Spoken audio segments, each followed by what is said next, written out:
Hi everyone, మీరు ఈ వీడియోలో చూస్తున్నది పార్వతీమాత స్వయంగా స్నానం చేసిన కోనేరు.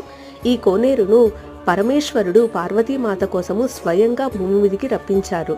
కైలాసం నుంచి పార్వతీ పరమేశ్వరులు యాగంటి క్షేత్రంలో స్వయంభుగా పిలవడానికి వచ్చే సమయంలో పార్వతీమాత బహిష్టు అవడం వలన పార్వతీమాత కోసము పరమేశ్వరుడు ఆ గంగను స్వయంగా ఈ చలిమ రూపంలో భూమి మీదికి రప్పించారు. ఏ కాలంలో అయినా కూడా ఈ చెలిమలోని నీరు ఇంకిపోవు.